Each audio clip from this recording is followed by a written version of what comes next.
Bonsoir à cette table ronde des 50 ans de MSF. Je m'appelle Bertrand Tête, je suis professeur d'histoire à l'Université de Manchester, un collègue de plusieurs d'entre vous en fait, et je suis très heureux d'animer cette soirée. Ça fait un peu plus de 22 ans que je suis, pour utiliser l'expression communiste, un compagnon de route de MSF et membre du conseil scientifique du CRASH, qui fait partie d'IMSF et qui a organisé cette table ronde. Alors 50 ans, c'est une date où les hommes de plus de 50 ans vont réfléchir à ce que 50 ans a représenté au niveau de leur physique. C'est assez, pour reprendre l'expression d'Alain Souchon, on ne peut plus compter sur l'élasticité du tissu. On sent que les choses peuvent être s'embourgeoisent, s'épaississent. C'est un moment de réflexion donc sur la nature de soi, sur la forme de soi. Et cette table ronde qui a été organisée par Elbar Amoni et Sabrina Djebari, que je remercie, et maintenant, est une grande occasion pour nous de discuter et de repartir dans le temps, de faire une sorte de voyage un peu critique dans l'histoire d'MSF. Nous allons donc commencer, si vous voulez, par le présent. Mégo Terzian, le président de MSF France, a la gentillesse de nous faire une introduction dans une minute. Ensuite, Isabelle de Fourny va parler, si vous voulez, du MSF d'aujourd'hui, très différent de celui des fondations et même des années 90 ou les années 2000. Et Isabelle a commencé en 1999 avec MSF au Yémen, et puis après 5 années au Yémen, elle a passé 7 ans dans le département des opérations, en Érythrée, au Burundi, au Libéria, au Darfour, au Tchad.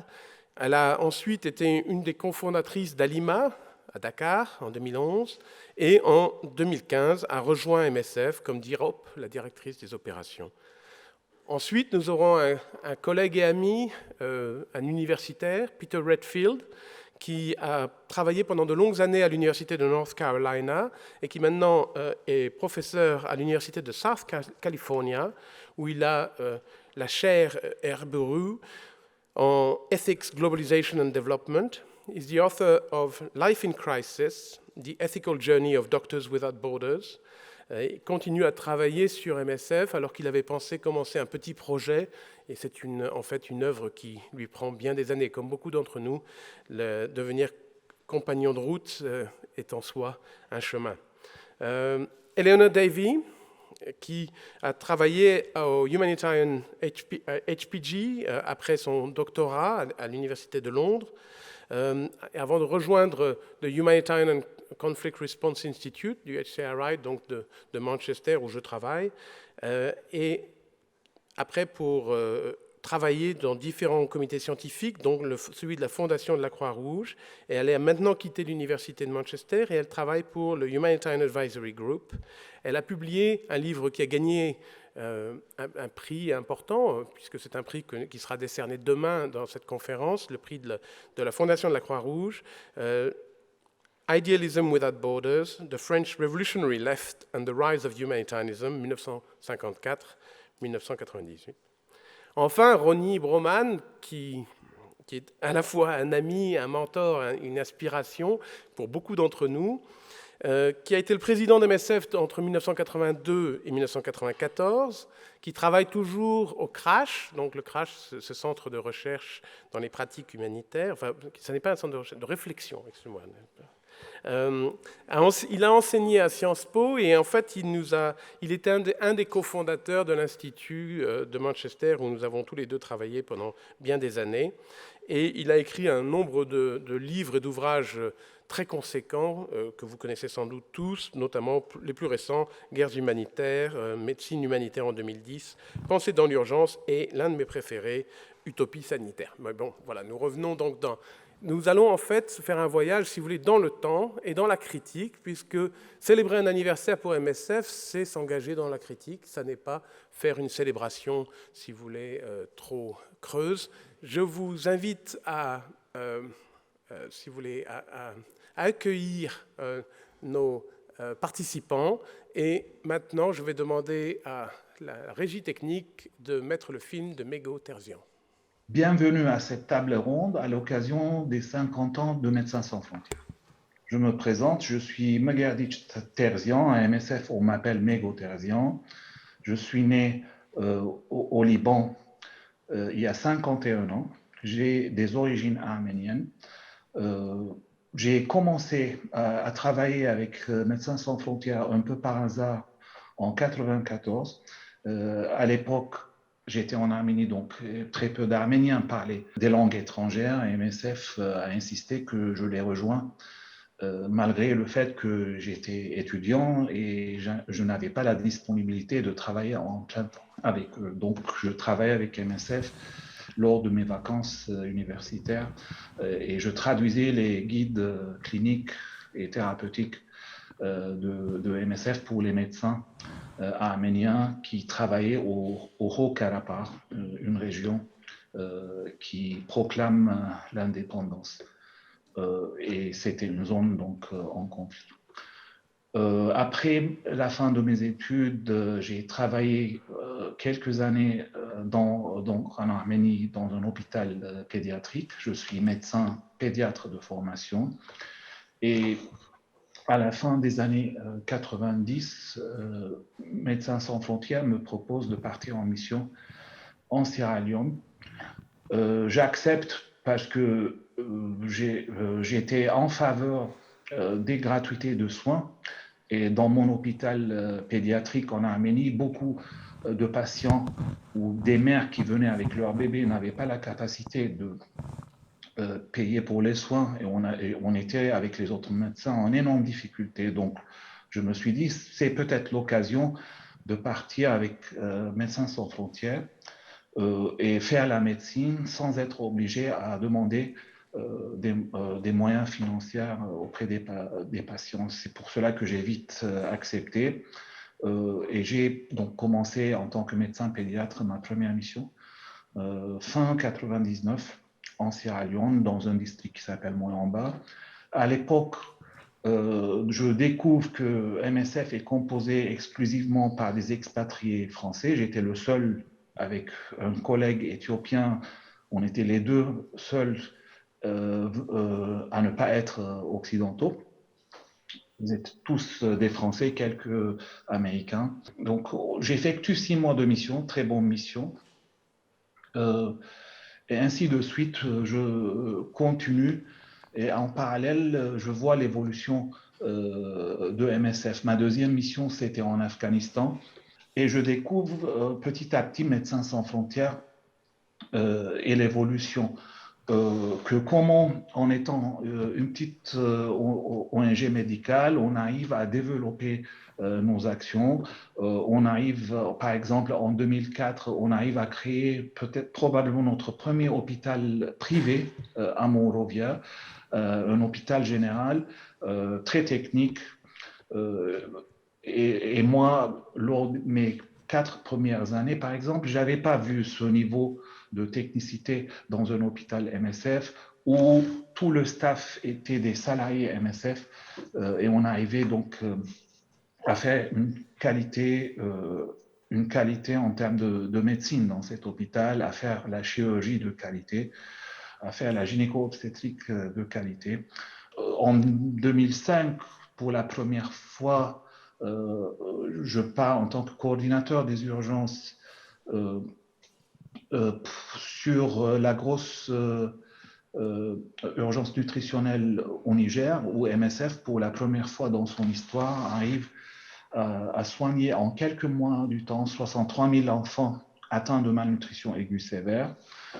C'était la première fois dans l'histoire MSF où il y avait un déploiement très important pour répondre à cette urgence liée à la malnutrition aiguë sévère. La même année, je pars fin 2005 en tant que coordinateur des urgences, encore une fois, au Pakistan, suite au tremblement de terre. Et c'est la première fois où MSF met en place des tentes gonflables en quelques jours pour commencer à prendre en charge des patients qui nécessitaient la chirurgie traumatologique dans la zone donc, où on travaillait, dans la vallée de Kagam, au Pakistan. Moi, étant médecin arménien libanais, je ne pensais jamais venir travailler dans le siège de Médecins sans frontières à Paris.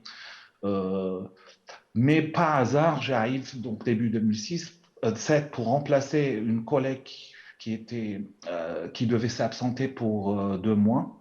Donc j'arrive temporairement au siège de Paris en tant qu'adjoint responsable des urgences. Mais finalement, je reste à Paris dans le siège de MSF plusieurs années jusqu'aujourd'hui. En 2010, je deviens responsable des urgences et en 2013, je suis élu pour le premier mandat en tant que président de l'association MSF. Et aujourd'hui, c'est mon 3e mandat qui est en cours et je le terminerai l'année prochaine en juin. Voilà mon parcours à MSF. Aujourd'hui, plusieurs membres issus comme moi du personnel national ont aussi accès à des postes de responsabilité dans notre organisation. Par exemple, 40% de nos coordinateurs aujourd'hui sur les 33 terrains où nous travaillons sont issus des anciens personnels venant notamment de l'Afrique, ce qui est un grand succès à MSF. Aujourd'hui, on est devenu une équipe multinationale où MSF est présent dans 83 pays avec plus que 130 nationalités qui travaillent pour MSF, ce qui n'était pas le cas jusqu'à il y a 20 ans. Moi qui a vécu l'évolution de MSF et a vu comment MSF a évolué aujourd'hui, 50 ans après, je suis très fier d'être membre de cette organisation. Je vous remercie pour l'attention. On peut passer à notre deuxième intervenant, puisque c'est vraiment dans la continuité de ce que vient de dire Mego. Merci. Bonsoir. Donc moi, je vais vous parler de qui est MSF aujourd'hui et de l'évolution des équipes au cours des années. Donc, malgré la diversité de nos équipes sur le terrain, l'image de Médecins sans frontières reste parfois celle de médecins occidentaux, blancs, qui vont soigner des populations en détresse, essentiellement africaines. Mais la réalité n'est plus celle-là. Aujourd'hui, environ 45 000 personnes travaillent pour Médecins sans frontières, dont 40 000 sont recrutés localement dans nos pays d'intervention. Et le personnel international, 3 200 personnes environ, sont pour la moitié originaires de pays du Sud. Alors, quelle a été l'évolution des équipes de Médecins sans frontières ? Donc, jusqu'à la fin des années 80, il n'y avait quasiment que des Français dans une mission de terrain, et les personnels recrutés localement étaient considérés comme des employés et en aucun cas comme des membres de MSF. Ils s'occupaient de la cuisine, du ménage, de la traduction, étaient chauffeurs ou gardiens. À la fin des années 80, début des années 90, des fonds publics nous ont permis d'étendre nos projets médicaux et c'est là que nous avons commencé à employer localement du personnel soignant. En 93-94, c'est la première fois que nous avons expatrié des collègues du personnel national. Donc, c'était une équipe malgache qui s'est rendue au Rwanda où il fallait lancer d'énormes opérations de secours.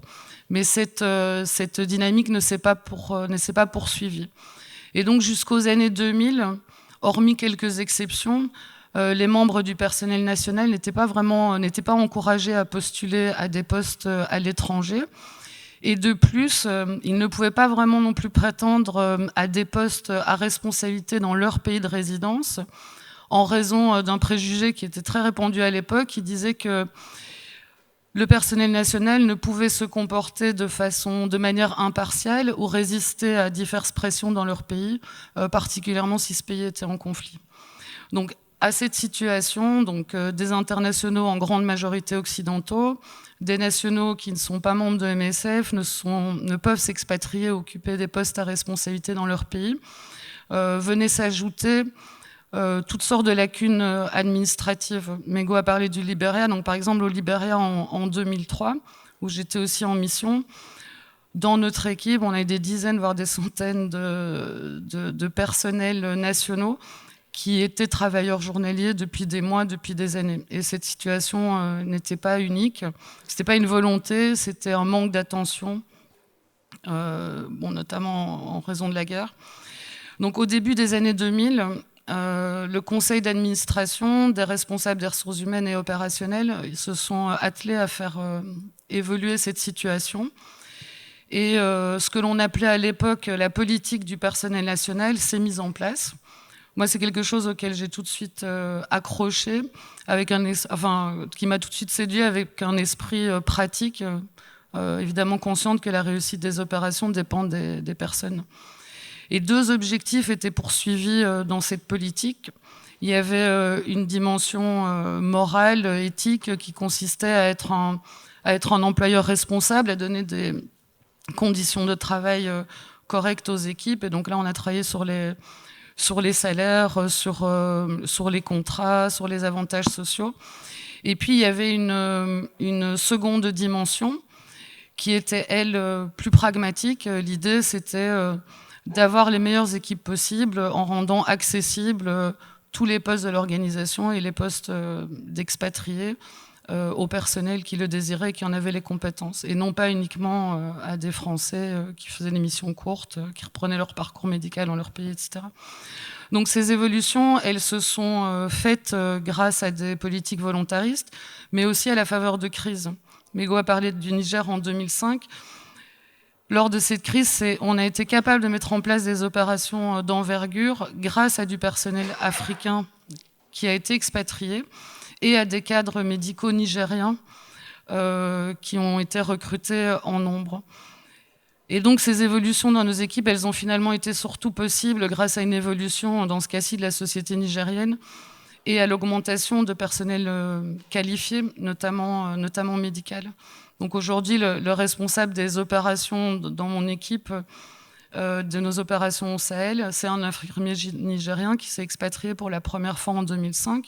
Et le directeur des opérations d'Alima, c'était aussi un jeune médecin nigérien qui a commencé au moment de cette crise nutritionnelle. Bon, les avancées, évidemment, elles n'ont pas été linéaires.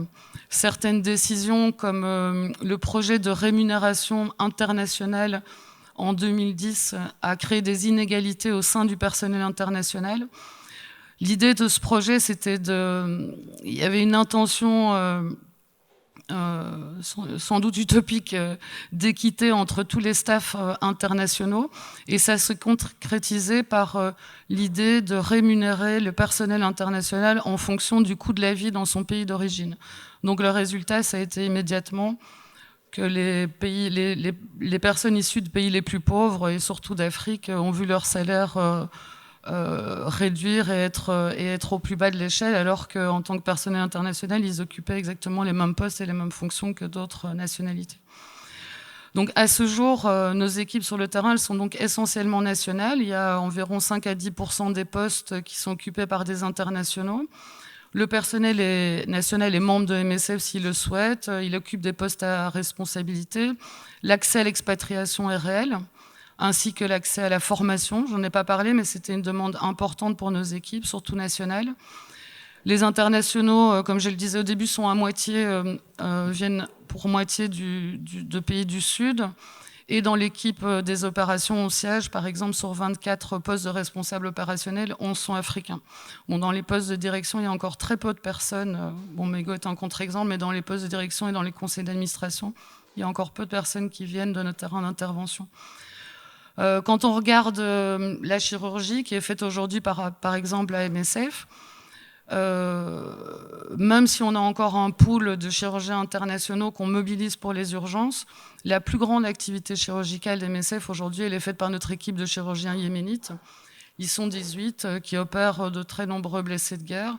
Et notre chirurgie la plus complexe dans l'hôpital d'Amman, la chirurgie de reconstruction, elle est faite par des chirurgiens irakiens et jordaniens. Il y a toutes sortes d'autres exemples comme ça. On a un hôpital de pédiatrie au Mali, par exemple, avec un laboratoire de bactériologie et qui fonctionne essentiellement grâce à du personnel malien qualifié. Bon, la pandémie de Covid, évidemment, elle nous a montré tout l'intérêt d'avoir des équipes nationales solides, ce qui nous a permis de maintenir nos projets avec très peu de personnels internationaux. Et puis, il y a d'autres exemples aussi. Dans certaines parties du Sahel, on n'y travaillerait pas si on n'avait pas de cadres africains expérimentés. En effet, des groupes djihadistes présents dans le Sahel se sont engagés à la sécurité de nos équipes, sauf s'il s'agissait d'occidentaux, de blancs, pour lesquels ils étaient clairs, ils ne pourraient pas résister à la tentation de kidnapping et donc ils n'en voulaient pas. Bon, ceci dit, il est évident que les inégalités entre le personnel des MSF existent encore. Et avec l'évolution des équipes, il y a de nouvelles questions qui se posent, voire de nouvelles inégalités qui apparaissent. Par exemple, avec la prise de poste à responsabilité du personnel national dans les missions, les différences de traitement entre nationaux et internationaux au même poste sont questionnables. Sont très questionnables. Il y a encore des différences de traitement. Par exemple, les salaires peuvent être différents. Pour les enfants d'un personnel international, l'école sera payée, elle ne le sera pas pour un personnel national. Bon, certaines de ces différences de traitement sont justifiées. On a décidé de dédommager l'expatriation. D'autres le sont nettement moins. Par exemple, il peut y avoir des différences dans l'accès aux soins. Dans la prise en charge médicale, un personnel international sera envoyé à l'étranger si nécessaire, par exemple. Ça, l'accès aux soins pour les équipes, c'est un sujet, c'est un chantier en cours. Il y a une autre question il y a la question du genre aussi qui se pose ou qui se repose. C'est-à-dire qu'aujourd'hui, on a beaucoup plus de personnel africain parmi nos équipes internationales, mais parmi ce personnel, il y a très très très peu de femmes africaines. Donc par exemple, le pool de collègues congolais sont des hommes à 95%. Il y a aussi d'autres questions, comme par exemple la question du repos entre les missions. Donc environ 70% de nos postes d'internationaux, ils sont dans des pays en conflit. Raison pour laquelle régulièrement le personnel international fait des pauses, reprend son travail en France par exemple, avant de repartir en mission, ou profite plusieurs mois du chômage. Et ça, c'est pas possible pour notre personnel africain, pour une partie du personnel africain qui se retrouve à enchaîner mission sur mission, sans pouvoir réellement se reposer. Il y a une autre question aussi qui est importante, c'est la question des abus. On a mis en place, début 2002, une cellule des abus, c'est-à-dire une équipe qui s'occupe des abus sur les biens et sur les personnes. Et jusqu'à aujourd'hui, finalement, cette équipe qui est utile et performante, mais elle permet surtout d'identifier, de faire remonter des abus qui touchent le personnel international et plutôt la hiérarchie haute du personnel national. Et très peu, par exemple, la femme de ménage congolaise ou nos patientes, qui sont par ailleurs les plus vulnérables aux abus. Et je termine par une dernière question qui est un peu différente, mais qui est la question de la participation et de la représentation des patients, de nos patients, dans la gouvernance de MSF et dans les choix de nos projets. On pourrait se demander s'ils vont faire partie de nos équipes, mais on commence à avoir des projets construits avec des représentants de patients ou réfléchis beaucoup plus avec nos patients. Bon, avec du personnel national compétent, on peut se demander s'il y a toujours de la place pour un projet de solidarité internationale. Moi, je pense que oui, pour plusieurs raisons. Je pense que c'est un projet pour lequel il y a encore de l'enthousiasme, qui continue à intéresser et à mobiliser pas mal de personnes. Mais il ne s'agit plus uniquement d'un projet de solidarité nord-sud, hein, avec la moitié de nos équipes et plus qui viennent du sud. Bon, il est évident que dans certains pays comme la Centrafrique ou le Sud-Soudan, par exemple, il manque encore de personnel, il manque de personnel qualifié, et donc l'arrivée d'internationaux reste utile et nécessaire. Et puis la mobilisation rapide de personnel international lors d'urgence a montré aussi plusieurs fois son utilité et une force de l'organisation. Un autre exemple, au Malawi par exemple, c'est différent, l'intérêt est plutôt l'échange d'expertise. Donc dans notre nouveau projet de prise en charge du cancer au Malawi, le personnel le plus qualifié, le meilleur oncologue finalement du projet, c'est un Malawite. Il opère aussi des patientes qu'on ne sait plus opérer en Europe parce que ces cas-là n'existent plus. Mais MSF amène d'autres choses. On amène par exemple de nouvelles pratiques comme l'utilisation de l'intelligence artificielle dans le dépistage du cancer, ou alors tout le travail qu'on a fait depuis des années pour identifier des médicaments, et dans ce cas-ci des génériques de qualité et à bas prix. Voilà, ensuite, moi je pense que ça reste très important et apprécié finalement d'être auprès des gens, de voir ce qui se passe. Au Yémen, il n'y a quasiment aucun étranger, il n'y a pas de journalistes. Les étrangers, ce sont des humanitaires ou des forces armées. Et puis, lors de mon expérience chez Alima, ce que j'ai vu aussi, c'est que avec Alima, on travaille énormément avec des collègues nationaux ou des organisations nationales. Et ça m'a montré la possibilité d'augmenter les opportunités en jouant sur plusieurs tableaux, quoi. Il y a beaucoup d'avantages à avoir un cadre du pays dans l'équipe. Mais parfois, ce cadre-là va aussi utiliser le fait d'avoir des internationaux. Je me souviens de l'exemple d'un collègue burkinabé qui me disait que tout se passe, il était responsable du pays, que tout se passait très bien, sauf il m'appellerait si on devait rentrer en conflit avec le ministère de la Santé. Il n'était pas question qu'il se grille les 20 années suivantes dans tous les hôpitaux du Burkina. Donc voilà, donc oui... je pense qu'il y a toujours une place pour un projet je suis certaine qu'il y a toujours une place pour un projet de solidarité internationale, mais ceci à certaines conditions. Un projet de solidarité internationale, ça implique par définition une asymétrie.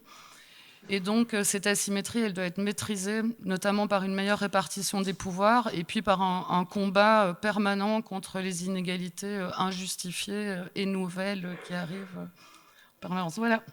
Merci infiniment.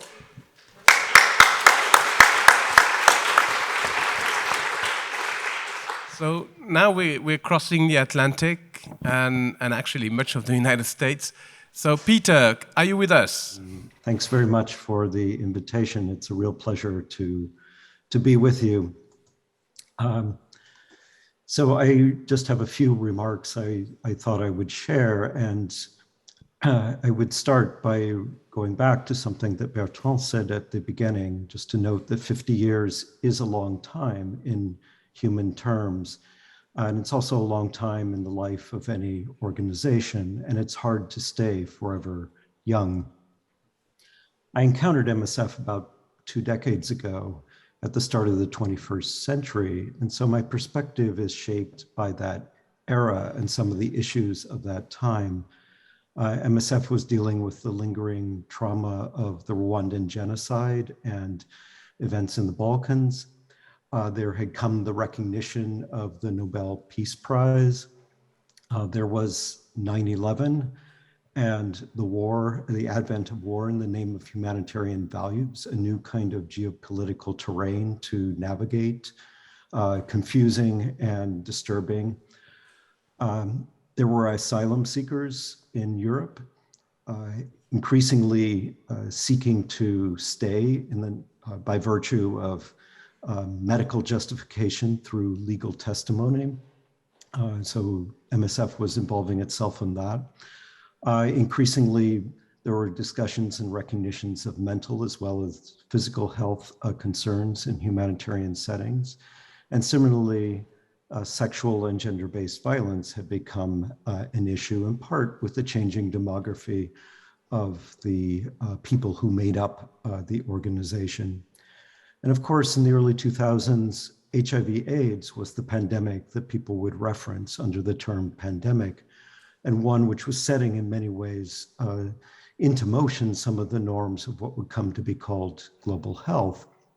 And there were issues surrounding drug equity and pharmaceutical activism that MSF was increasingly involving itself in.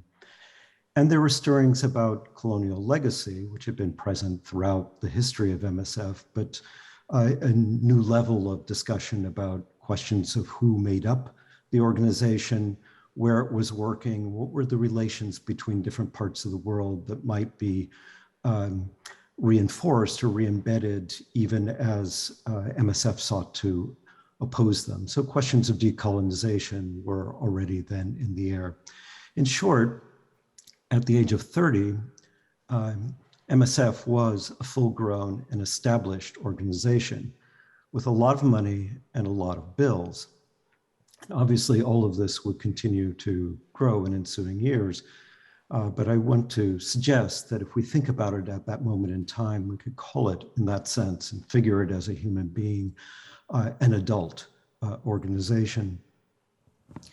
In the early 2000s, there were new technologies which had changed the experience of what work in the field meant, having 24/7 communications, and new regulatory concerns about how you would try and move people and materials across borders. MSF had also been pursuing professionalism. It was much harder to join the organization, and standards were higher and more formalized, for better and for worse, in many ways for better, but this also had effects. And there was an expanding scale of operations. MSF was working around the world on many, many different issues at the same time, most of which were enduring repeated problems: malnutrition, epidemics, disasters, conflicts, things which arrived on a continuing basis. By that time, the organization had a long list of crises to its name, internal crises as well as external ones, and was perhaps a bit less naive, as well as multinational and multilingual. So there was, for me, a lot to learn. And I'd like to make 4 points or discuss 4 things from the perspective of thinking about MSF as a social scientist and as an anthropologist, what was particularly striking about this organization. First, to note that MSF has received a lot of scholarly as well as media attention, and especially in the era I'm talking about, there was a lot of writing in English as well as in French about the organization. And that, of course, then raises the question of why. And I would suggest it's both the penchant for controversies in the organization. MSF was always made for a good story, as well as its relative openness. That transparency, to some degree, has been practiced by MSF throughout much of its history. And while transparency has its own issues and can create its own areas of shadow, for a researcher, it's much, much easier to find out information about MSF than many other organizations. Also, the messy plural structure of the organization was quite well suited and attractive to anthropologists who wanted to pursue ethnography as an approach. It's an interesting organization, and it's one which is constantly thinking about itself and talking about itself reflexively. So in many ways, MSF has come to be overrepresented in the scholarly literature in talking about humanitarianism and even medical humanitarianism. But I suggest it's also because it stands for more than a single NGO, that as a medical humanitarian organization, one which very prominently positions itself as a kind of quasi-organizational doctor for the world, MSF reveals a whole set of issues related to health and preserving life, issues that have grown central to political and moral debates of our time. And I would suggest throughout its history, in a way, it served as a kind of barometer for the prominence of these issues in international discussion. You can go back to HIV/AIDS and think about the question of silence equals death or the war on terror.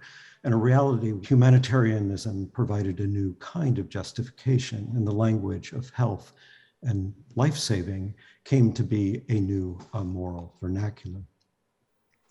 The second observation I'd like to make from the perspective of social science is that MSF has slowly become more socially and culturally aware over the course of its history.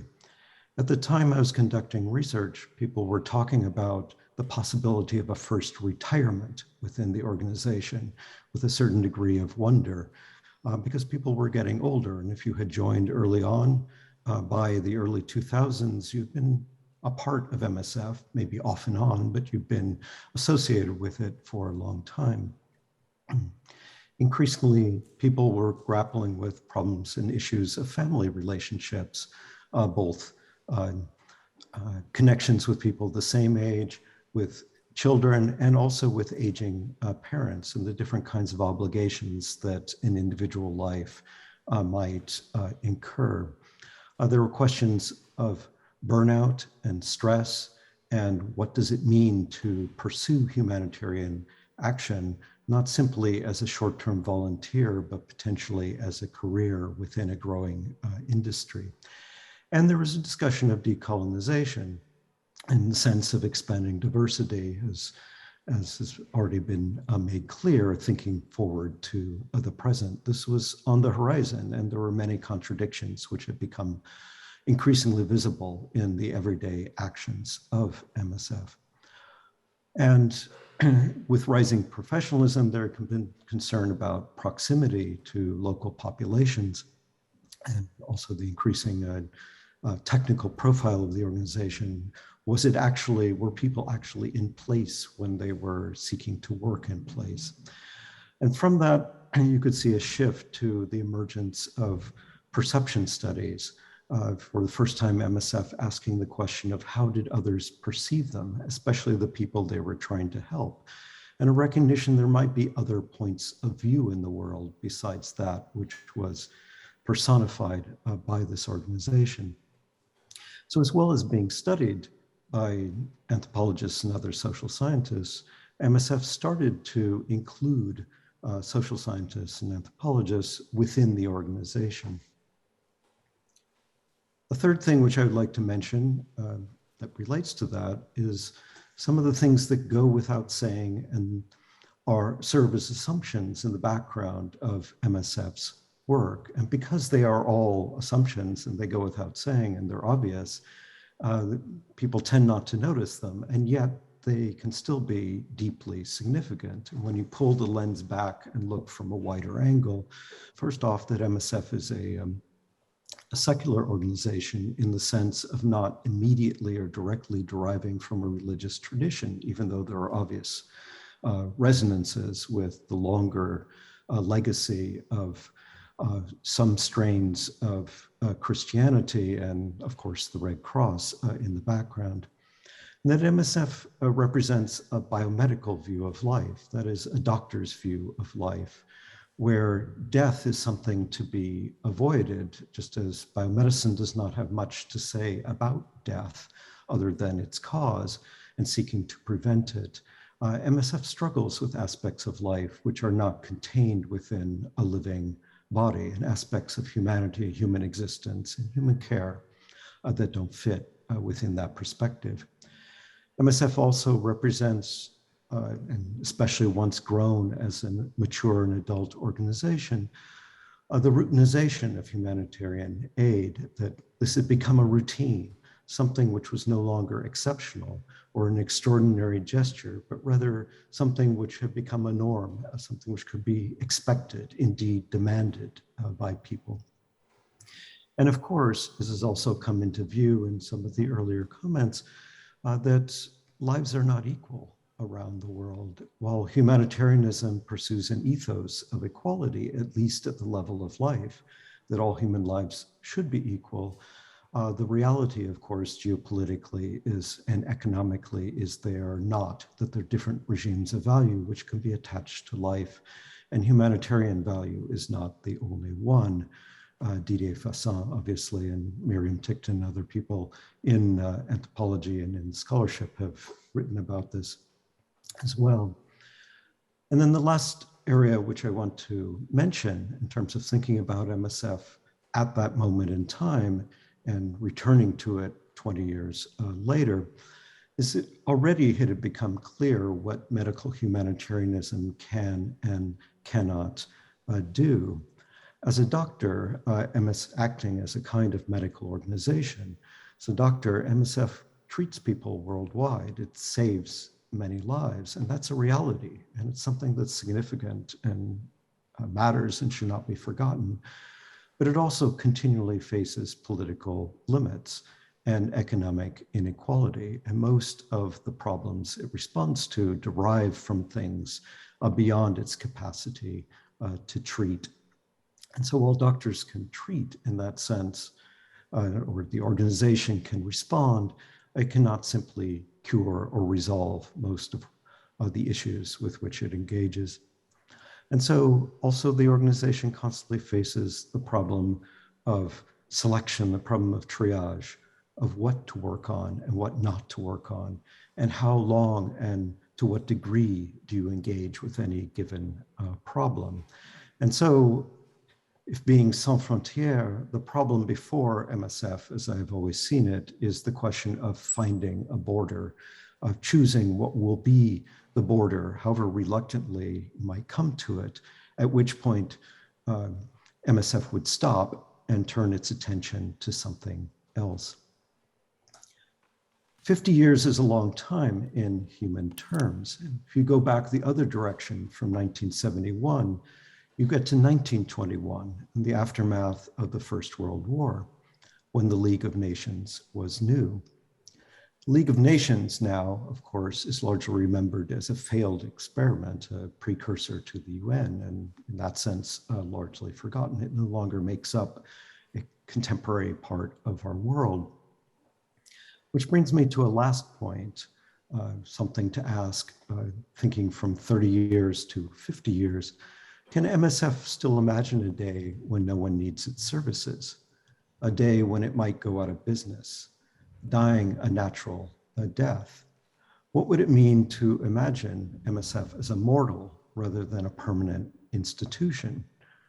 And if not, what would it say both about MSF and the world? Thank you. I'll stop there.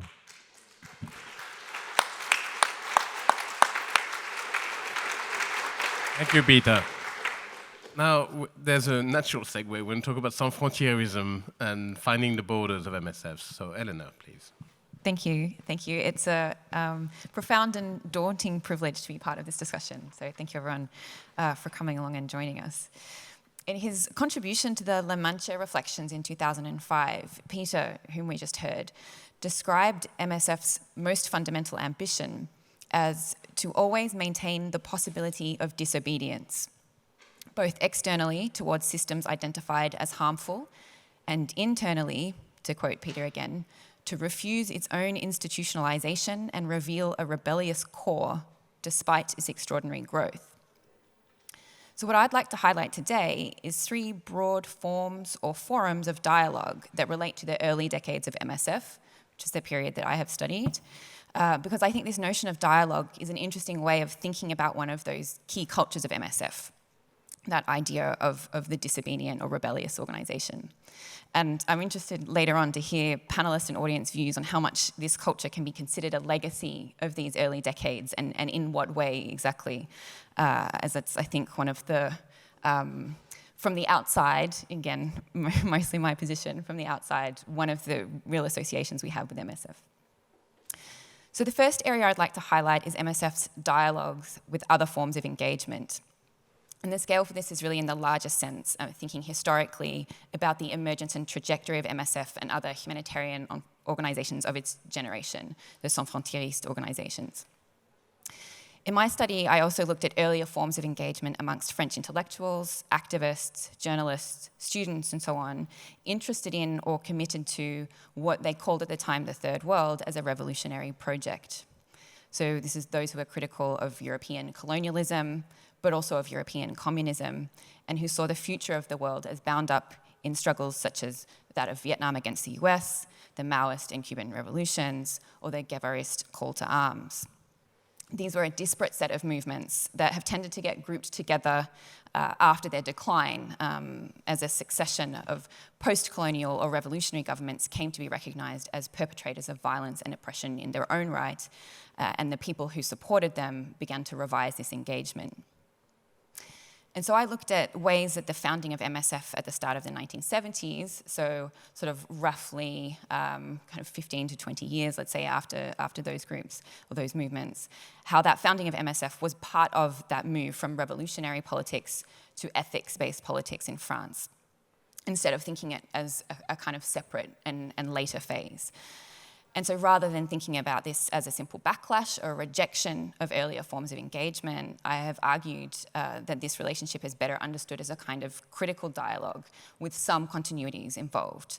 And at again, the kind of highest level, part of this is the utopian element of humanitarianism, a kind of substitution almost of sans frontierist idealism for third worldist idealism.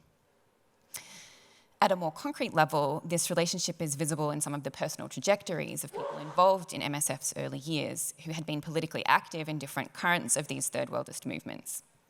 It is visible in some of the political cultures that they brought with them, and it is visible in how some of these individuals, not all, some of these individuals sought to participate in public debates about what the influence of this leftist engagement had been on French understandings of the Third World, and how best to engage with other parts of the world.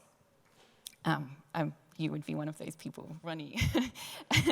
In the 1980s, some of these dialogues led into a position of overt anti-communism on the part of MSF France's leaders in that time, and kind of neoliberal intervention in aid circles at that time. So these are wide-ranging debates that go far beyond the sort of interior circles of the organisation. Arguably, there have been other forms of this sort of worldview dialogue in which MSF or its members have participated. For example, in France since the late 1980s, there have been long-running discussions about the relationship between sans frontierisme and the concept of droit d'ingérence, so ideas more associated with humanitarian action or humanitarian relief, and then militarized ideas of humanitarian intervention. Perhaps thinking much more narrowly, we could also talk about some examples such as the Access campaign, which advocates for access to essential medicines as forms of dialogue with political and economic power. And these examples also remind us that the projects of MSF have long been multiple, despite the image of direct action and emergency medicine with which it is most often associated. So I'd like to turn now to my second area, which is dialogues about the past. Recently, I came across a report examining the composition of NGO governance, which argued that, to quote, governance and mission are interconnected, citing the cases of the ICRC, Caritas Internationalis, and MSF. And it said, during the Biafra War in Nigeria, a few ICRC doctors disagreed that humanitarians should remain neutral in conflict, going on to found MSF with its emphasis on the act of what they translated as bearing witness, in French and inside MSF called témoignage. The report linked this origin story to the MSF movement's current structure, describing how, to quote again, consistent with this, MSF International is organised as an association of regional sections that draws from former staff members and volunteers to fill governing board seats. This brief example is suggestive of how tightly the fabric of MSF's identity narrative has been woven since its original French section was founded in 1971. When expressed institutionally, on MSF websites, in perhaps anniversary videos, it has shaped how others perceive the movement, and perhaps also how its members do. Yet this narrative should not be taken at face value. The organisation's first charter, for example, did not enshrine témoignage as a key principle. But these identity narratives, which are functional and which a lot of organisations share, have also been contested, re-examined, renewed, and repurposed through dialogues within MSF and externally about its history. In the case of the founding story, the supposed breakaway moment during the Biafra-Nigeria War, when the Red Cross doctors take a stand against the silence of the ICRC and found MSFs, there are a few elements that complicate the picture. And this is a very simple version that I'm giving just to give you a sense of kind of how some of these discussions can be unpicked from that founding story. So first of all, there is little evidence that the doctors who spoke about what they were seeing in Biafra were repudiated by the ICRC. As Marie-Luce Desgrandchamps has written, their articles were in fact reproduced in Red Cross publications. The full package of this founding story, as advocated by one of its most vocal proponents, Bernard Kouchner, was that this breaking away in témoignage was influenced by a desire not to repeat the moral failings of the ICRC during the Shoah. But although rhetorical links between violence against the Igbos in Biafra and the Nazi genocide were common in this period, so late 1960s, the application of this rhetoric to the founding gesture is not really seen until the 1970s, the late 1970s, in the context of the Cambodian genocide. So that link between the ICRC, the Shoah, and then contemporary action is something that actually comes later and becomes a different retelling of that original experience. Thirdly, the idea that there was a genocide in Biafra is highly problematic, to say the least, and the role of the Biafran secessionist authorities in cultivating the view of the conflict as a genocide has been widely recognized. And in fact, the relief effort was instrumentalized by the Biafran leaders to gain resources from the relief effort and ultimately prolong the war. So what we're seeing here is, on some levels, very understandable, but essentially an analytical failure, a mischaracterization of the role of aid within this conflict through the emphasis on the Speech Act rather than the kind of wider analysis. And finally, focusing on Biafra as a genesis moment for MSF overlooks the importance of the emergency in Bangladesh. In 1970, when a cyclone struck on the eve of mass violence and displacement related to what was then the East Pakistan independence movement. Doctors in France who volunteered to go there couldn't make it, and more widely, humanitarian responses to this emergency were severely lacking, contributing to a series of critiques about emergency responses as bureaucratic and ineffectual. This was another extremely important impetus for the founding of MSF, which is left out of that more simple story. These historical arguments matter because they channel ideas about the character and goal of MSF. So the point of talking about this is not so much to establish who is right or wrong about that particular speaking out act or claim, but really to think about how an organization and its culture are formed. And what I take from thinking about this story is that it's a much more complex, a richer and longer process actually than that kind of simple founding. So as going back to that example that I shared with you about the discussion about governance, when we think about these kind of cultures and how they have influenced that formation over time, we still see a link, I think, with the founding years, but how we trace that link is quite different. And of course, there was nothing inevitable or inherent in the way that MSF evolved towards its current structure. And just to quote the study by Laurence Binet and Martin Saulnier about the history of the association, where they write that the evolution of MSF was never carefully planned, and it was not particularly smooth, and it was the result of various compromises between the movement's leaders, their individual agendas, and integrating fait accompli whenever necessary. So a richer process. This brings me to the final area I'd like to highlight, which is the idea of dialogues within MSF. I'm not going to say a lot about this, as I'm not an organizational historian per se, and this is very much an internal question. But if you have a friend in MSF or you've collaborated with MSF colleagues, you will undoubtedly have heard the phrase, "We had an internal debate about that." And these dialogues existed from the early years of MSF France, when there was only one MSF organization, but it was a complex creature made of different cohorts, notably those who'd come out of medical practice and who in some cases drew from the leftist circles I just described, and others who were associated with the medical newspaper Tonus, which had a similar idea about establishing a new organization. And when these different groups came together, Tonus provided funds, media savvy, and other networks for the new initiative. Later, disagreements over media strategy and decision-making saw factional splintering in MSF France, just at the time was achieving a high prominence publicly. The internal dialogues then amplified with the internationalization of MSF in the 1980s. So after MSF France, the first new sections to be established were Belgium, Switzerland, Holland, Luxembourg, and Spain, sort of throughout the first half of the 1980s. This internationalization brought more organizational cultures, actively cultivated by some and at times contested or resisted by others. For example, these sections have involved different medical conceptions over time, with one of the key cleavages, if you like, being public health, global health versus individualized patient care frames, which was, with the emphasis on the individualized care, one of the discussions in the panel that immediately preceded us today. In the 1980s, the ideological dialogues that I described at the beginning also interacted with some of the very earliest years of this internationalization, producing some disputes about the nature and ownership of MSF's identity and brand. And as the movement has grown, been restructured, how it treats different staff members and whether different structures reflect its claimed values and mission have been recurring themes for internal dialogue, also coming out sometimes publicly, and we've heard some of those developments from Isabel just before. As a result of these dialogues and the action they've supported, as well as larger forces, such as the expansion and professionalization of the aid sector, the movement and staff profile today is very different from the small but growing organization that I studied in the 1970s and 80s. And I know that's something that Ronnie will be able to reflect on in more detail, so I will stop there and hand over to you. Alors,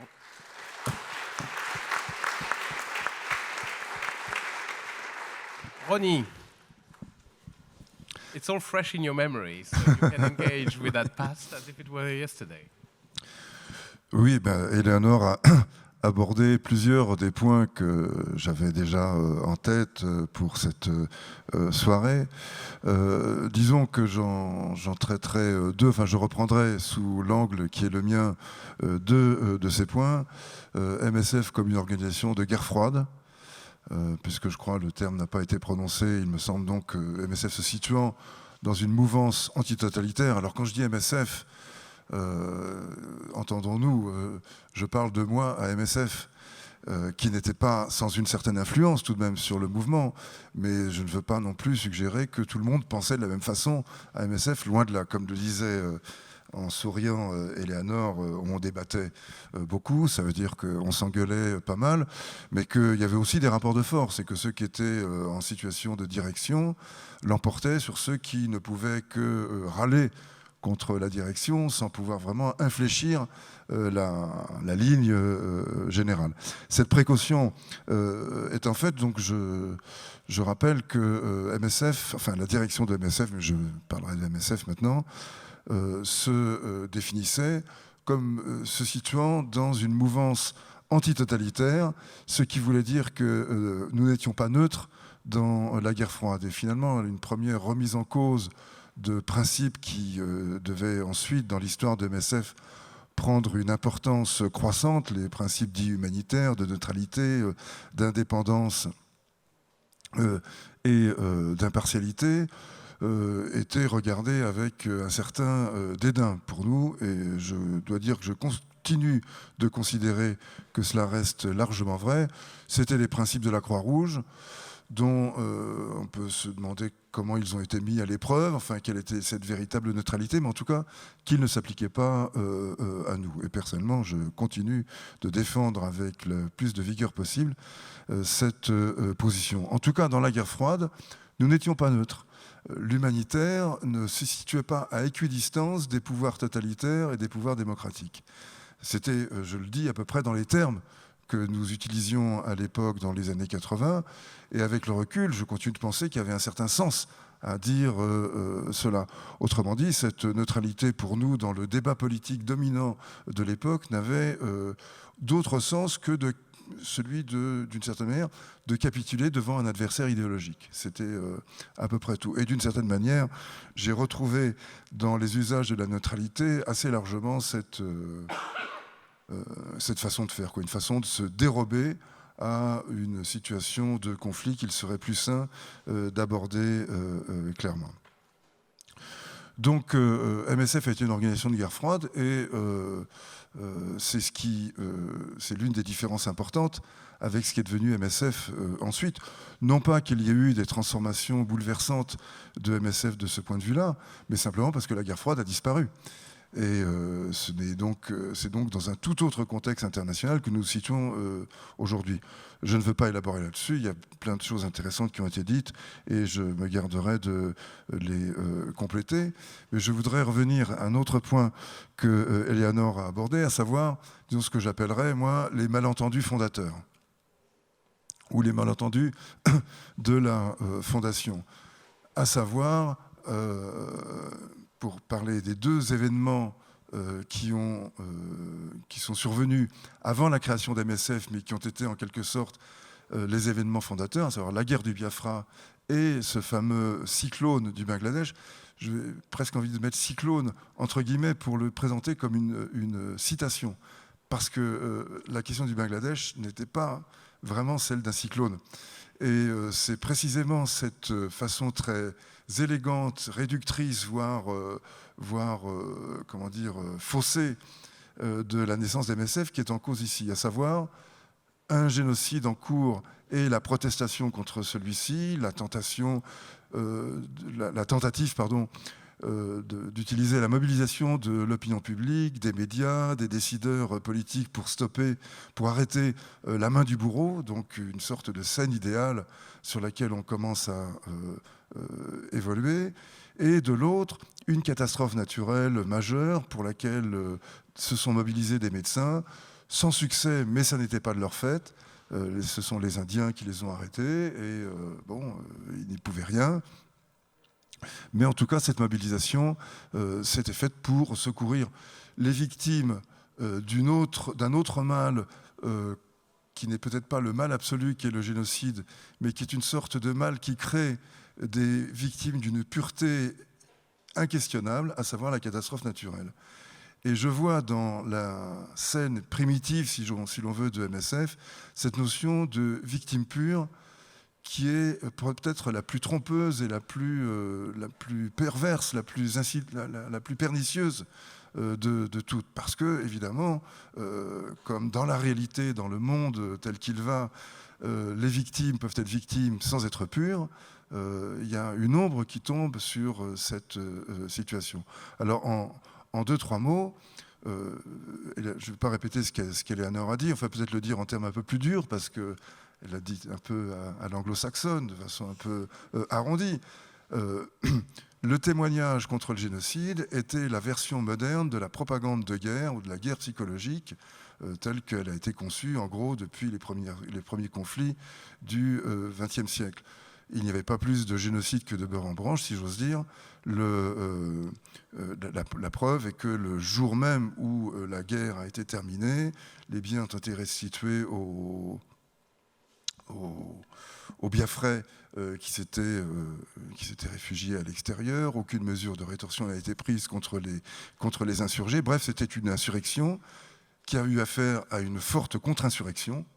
Et d'ailleurs, on peut se demander, ce serait une étude à faire pour, disons, des historiens de la violence, des historiens de la guerre, comment les humanitaires s'inscrivent dans des guerres de contre-insurrection en les qualifiant de génocide pour des raisons qui sont d'ailleurs tout à fait compréhensibles.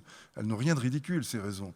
Une guerre de contre-insurrection cible un certain type de population, prépare des actes de violence qui visent à l'intimider, voire qui visent à la terroriser de manière à éviter la poursuite de la guerre. Et tous ces éléments, on le voit par exemple, enfin on l'a vu dans d'autres circonstances, peuvent évoquer assez rapidement le génocide. Donc quand je parle quand je critique mes prédécesseurs, nos prédécesseurs, pour avoir cru au génocide, c'est avec la facilité de l'après-coup. Et je ne prétends pas que si j'avais moi-même été au Biafra, je n'aurais pas été dans la même trajectoire que ceux qui protestaient contre le génocide. Donc il n'y avait rien de ridicule. C'est pour ça que je parle là en l'occurrence de malentendu.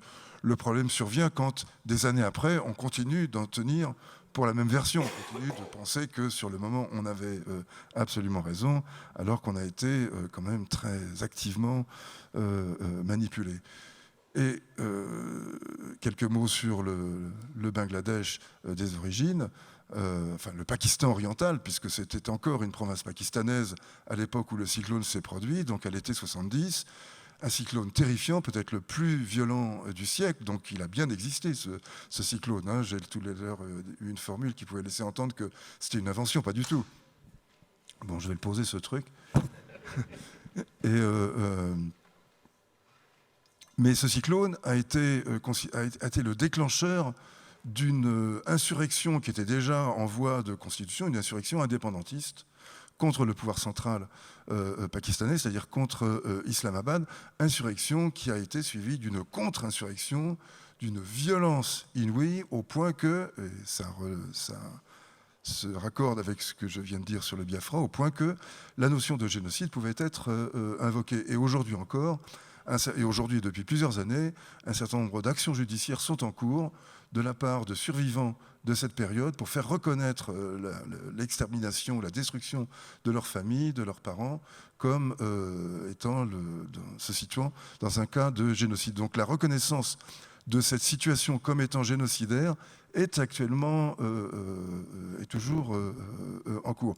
Or, elle était présentée pendant très longtemps avant que, d'ailleurs en lisant plutôt du côté anglo-saxon, parce que le traitement de cette histoire était beaucoup plus détaillé, je me rends compte de cette séquence cyclone, insurrection, contre-insurrection, génocide, et l'énorme exode qui s'est produit en Inde, 10 millions de personnes qui arrivent en Inde pour se réfugier. Ce n'était pas le cyclone qu'ils fuyaient, c'était bien la répression, les viols, les tortures, les massacres, bref, les atrocités commises par le pouvoir pakistanais. Et c'est d'ailleurs, je le cite au passage, on parlait d'ingérence, la première ingérence humanitaire de l'ère moderne, puisque Indira Gandhi se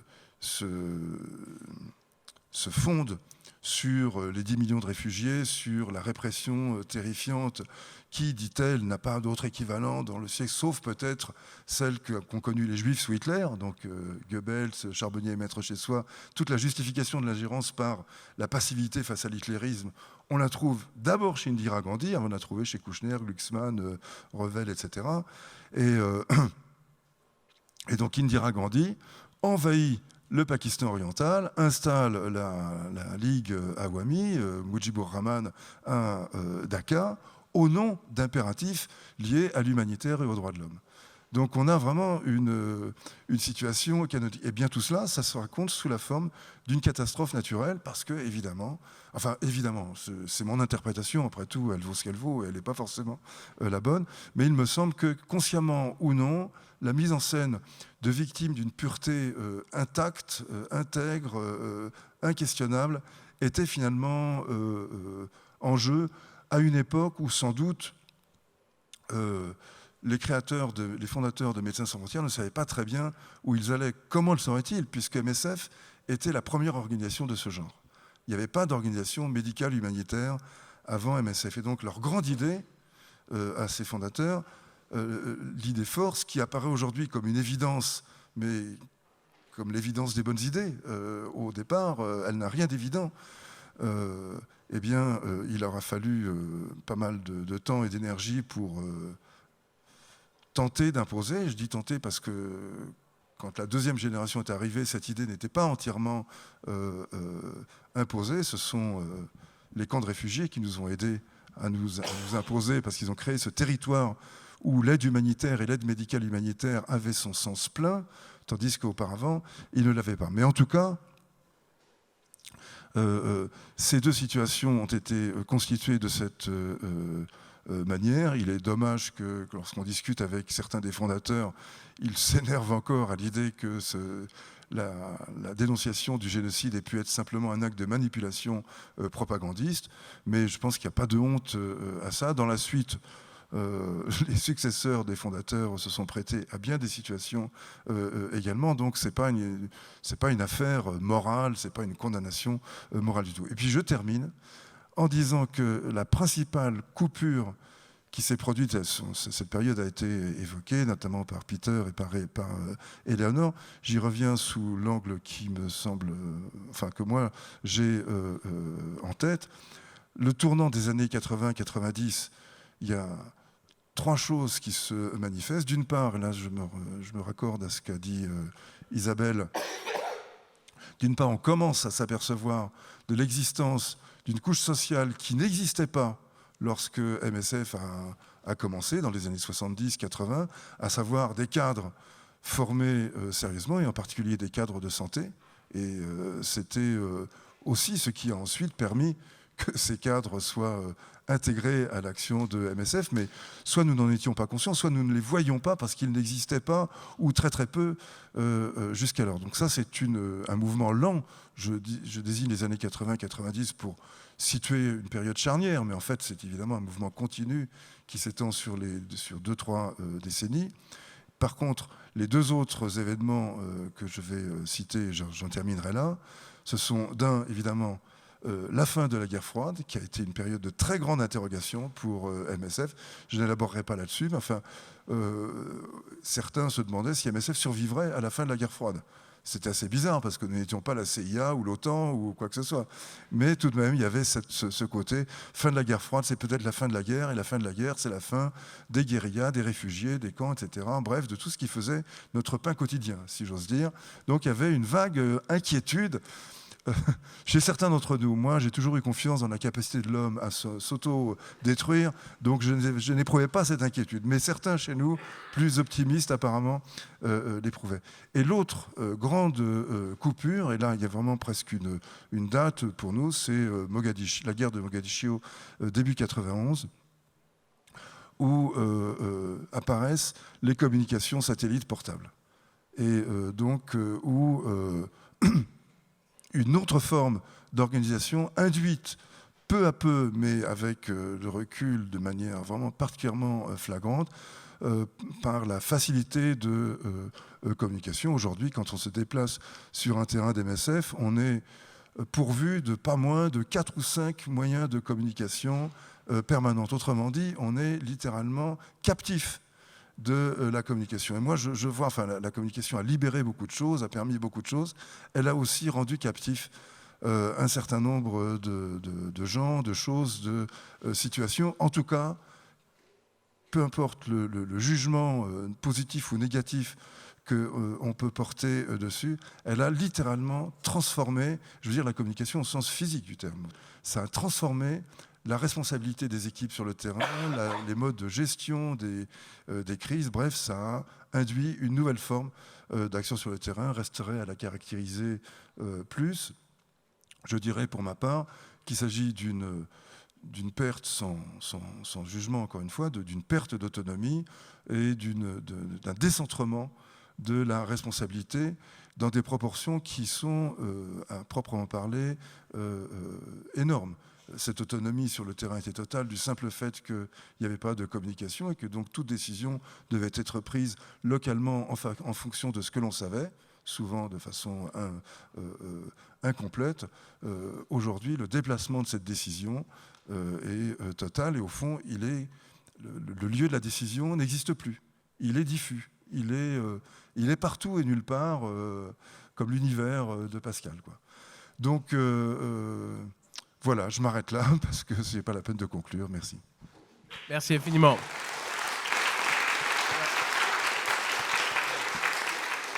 Moi, il me semble qu'il y a une partie de l'histoire de MSF à laquelle on fait peu référence, mais qui est quand même une de ses contributions les plus nettes, ça a été le côté logistique, le travail de Jacques Pinel, tous les métiers de la logistique et le côté normatif, dans le sens où MSF a été une formidable organisation pour la production de normes sanitaires, de manuels, de guides, de protocoles. Et ça, je pense que ça n'est pas une histoire ce n'est pas forcément une histoire qui est très romanesque, mais c'est sans aucun doute, de mon point de vue, une des plus grandes contributions de MSF au monde de l'humanitaire.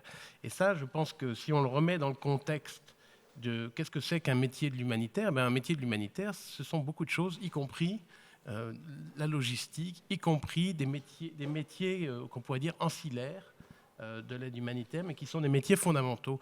Et ça, c'est une autre histoire de MSF, c'est une histoire de son apport technologique. Mégo y a fait référence, vous y avez tous un peu fait référence. On pourrait écrire cette histoire de façon un peu différente. On est en train d'essayer de réfléchir à comment écrire l'histoire de la médecine humanitaire de MSF. Donc il y a des sujets de ce genre-là. Oui, peut-être un mot là-dessus. Je pense qu'effectivement, il y a il y a une histoire à écrire, mais je ne la vois pas du tout comme une autre histoire. D'une part parce que l'invention de la logistique humanitaire, effectivement, donc son grand prêtre était Jacques Pinel, mais la raison pour laquelle Jacques Pinel a été recruté à MSF, c'est parce que nous avions pris la décision de travailler dans des camps de réfugiés, et que dans les camps de réfugiés, par opposition à une situation, disons, plus ordinaire, le quartier d'une grande ville ou une région rurale, tout est à faire. Organiser le transport, l'approvisionnement, la mise en place du stockage de l'eau, le froid pour les vaccins, etc. Donc tout est organisé, alors que quand on est, disons, dans une société plus normale, plus installée, il y a déjà des canaux existants. Là, on démarre à partir de rien. Donc la logistique était tout à fait dérivée de notre décision dans l'humanitaire. Quant aux normes qu'on a mises en place, il y avait déjà des livres de médecine tropicale, il y avait d'excellents ouvrages qui nous permettaient de nous guider. Mais la particularité des MSF, c'était qu'on changeait d'équipe tous les quelques mois. Et que pour installer une continuité dans le travail, une des préoccupations médicales fondamentales, c'est d'assurer la continuité des soins. Eh bien, la continuité des soins, on ne pouvait l'assurer que si on obligeait les médecins qui, comme on le sait, sont des gens très individualistes, toujours convaincus que leurs méthodes thérapeutiques ou les outils chirurgicaux qu'ils utilisent sont les seuls qui sont bons, eh bien, il fallait imposer des normes. D'où cette façon de donner des cadres thérapeutiques, aussi des cadres matériels d'ordre professionnel. Et c'est comme ça que sont nés les guides, dont on a piqué le principe d'ailleurs à Oxfam. On a pris pas mal de choses d'ailleurs à Oxfam Save the Children qu'on a recuisiné à notre sauce. Enfin, c'est comme ça qu'on évolue. On a eu bien raison et c'est comme ça, je pense, que tout le monde doit faire. Mais bref, je voulais simplement préciser que c'était, à mon avis, dans l'histoire telle que, disons, dans la grande histoire des MSF, et pas une histoire séparée, quoi. C'est sur cette note de la grande histoire des MSF, l'anniversaire on va souhaiter un joyeux anniversaire à MSF, 50 ans, trop jeune pour mourir, mais peut-être trop vieux pour le rock'n'roll, c'est peut-être la moralité, enfin certainement c'est ce qu'indiquait Peter dans son analyse. Merci à tous pour être avec nous si tard ce soir. Merci à nos participants.